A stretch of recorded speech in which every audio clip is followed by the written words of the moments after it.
Other than that, the boat's handling well. We'll lean it out a little bit for the final heat. It'll have a little more power. Okay, we'll be watching the Miss Budweiser in action. Final heat coming up, and right now, as we get off the Miss Budweiser, I understand that Don Poyer's down there by the American Speedy. Or let's see, no, he's down by the Squire Shop. So let's go down to Don while I make my way to American Speedy. All right, Jim, you found me. Nice play. I'm with Jim Harvey, Squire Shop, the crew chief. For the final now, are you doing anything out of the ordinary? Basically not. We had a motor in the second heat that we wanted to run again in the final. We're just leaving it in for the final. And we didn't have to run that hard in our preliminary. And we're going through the systems to make sure everything is functional and see if we can put it all together for the final heat. What do you feel as that final now? You see, as far as going against the Budweiser, power-wise, you guys have been pretty equal time-wise today. Well, we wanted to get hooked up with them earlier in a preliminary heat. This we'd have to do to run with them, and we didn't have that opportunity. So we feel pretty comfortable with what we've got to work with, and I think you'll see a few surprises out there. Okay. Jim Harvey, crew chief here at the Union Bay Squire Shop, and now Jim Hendrick is over at the American Speedy Printing. Jim, go ahead. Okay, Don, I will if I can get a hold of Bob Hughes, team manager for Madison Incorporated. The owner is the town of Madison, Indiana, 13,000 strong sponsor, of course, American Speedy Printing. Are you satisfied with performance so far? Yes, tickled to death, Jim. We had little problems out there in that last heat. As you noticed there at the last of the race, he kind of went down a little bit, and we're trying to figure that out. It seemed to have a little bit of fuel problems. Okay, but this turbo engine, I should say, is it, you have enough? Oh, yeah, we're tickled to death with it, and it's doing good. You mean you haven't changed engines for this, no, have you? We're going to change. We're just getting ready to change. We got our final heat we're going to put in, yes. So we think we'd be a little better off with our engine we tested this morning early. Okay, Don, they're going to change an engine, as he said, in the charged American Speedy Printing for this final heat. And I know the Budweiser's changed engines, the Squire's changed engines, so the activity increases as we come down to the climatic final here in the Budweiser Unlimited Regatta in Miami, Florida. And Jim, a reminder to our viewers, points being when you get to the final heat, it is winner take all. The finals of the Miami Budweiser Unlimited Hydroplane Regatta right up.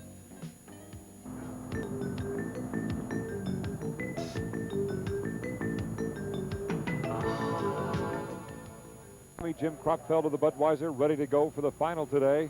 Here's Mickey Riemann of the Squire Shop. I'm wondering, where's my boat? Is it ready? That's Jim Harvey, the crew chief for the Squire. Meanwhile, let's see what Crockfeld has to say about the final. Well, I don't know. I think I really goofed up. I'm not too worried about the race, but I forgot the ice down the beer, and it won't be cold when I get back. All right, let's look at our Gladiators for the final heat. Todd Yarling, rookie of the year last year aboard Chet's Muse, a new boat. Milner Irvin, in his second year with the Miss Renault, is a winner last year in the World Championships in Houston. Ron Snyder, he won the first race of the year 1980. He'd love to do it again. And Mickey Riemann, Union Bay Squire Shop in some time, coming back after a 6.5-year absence. And the man to beat, Jim Crockfeld in the Budweiser, going after their straight in Miami.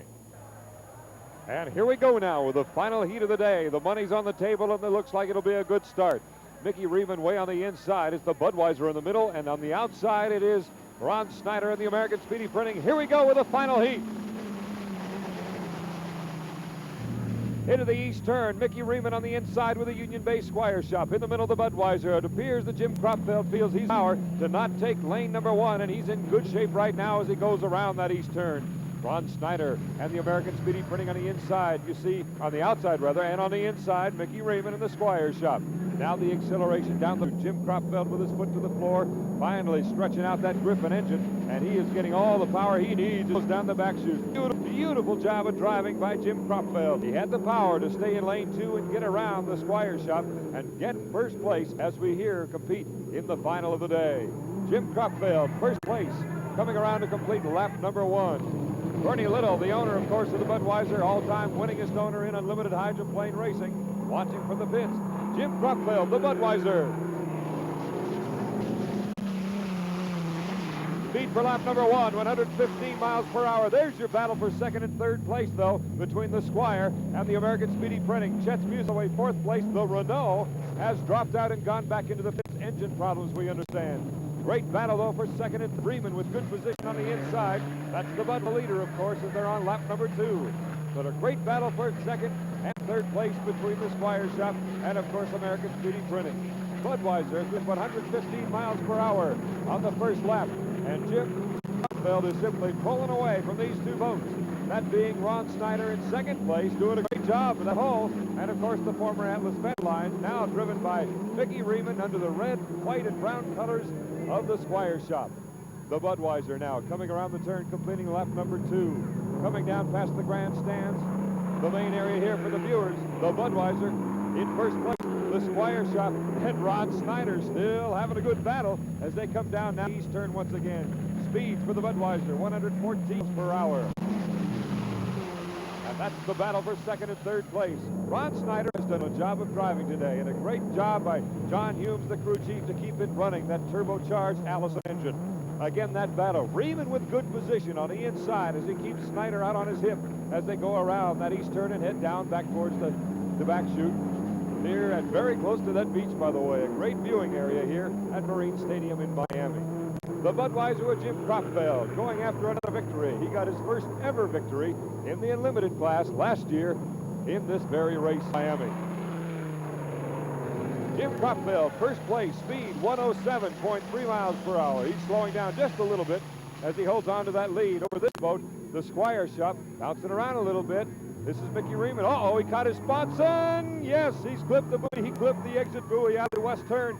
Now he's got to go all around on a U-turn to get back, make up that buoy, and in the meantime, Ron Snyder has taken over second place in the American Speeding. There's your second place boat. Ron Snyder, American Speedy Printing, and now Mickey Riemann's got a big job ahead of him, giving chase to Ron. First place, Budweiser, Jim Cropfield. Second place, Ron Snyder, American Speedy Printing. Third place, Squire Shop. Fourth place, Chet's Music. The Budweiser. We don't know if this boat will ever race in Miami. It may be retired by next year this time, but boy, what a performance. Here's Chet's Music. Now, wait a minute, we just got the Squire Shop is conked out. So now, Chet's Music is in third place with young Todd Yarling, only 27 years old. The consistency seems to be paying off for them today. They could finish in third place in the final if they keep the boat running. First place, the Budweiser, Jim Cropfield, as usual. He's been out front all day. He hasn't had spray in his face at all this afternoon in Miami. In second place is Ron Snyder in the American Speedy Printing. But as you see, the checkered flag is out for Bernie Little's 46th all-time victory as an owner, and another victory for Jim Cropfield in Miami and the Butler. Bernie Little celebrating with his wife and crew down in the pit, and it will go down in the record books as victory number 5 in a row here in Miami for the Budweiser. Oh, wait a minute, look at this. American Speedy Printing has just gone dead in the water, 3/4 of a lap from the finish line. And that means Todd Yarling and Chet's Music, playing somewhat like the tortoise against the hare, is going to pick up second place here in Miami. Congratulations to Jim Saddam and his crew. Now here's another look at the Squire Shop, and that you see right there, the left sponsor took a bit of a dive, caught some water, and simply threw the boat to the left, and Mickey Riemann had no chance but to run into the exit buoy coming out of the west turn. As a result, he had to make a very big U-turn, come around, make up this clip buoy, and in the meantime, boy, he had a lot of ground to make up. Officially, here's how the day ended. Budweiser now with 1,200 points overall for the year. First, Chet's Music. Again, consistency paid off for that team. Coming in second, American Speed Print was third. The Union Bay Squire Shop, fourth place, and the Miss Renault with Milner Irvin coming in number 5. In just a moment, we'll have a chat with winning driver Jim Cropfield. Stay with us.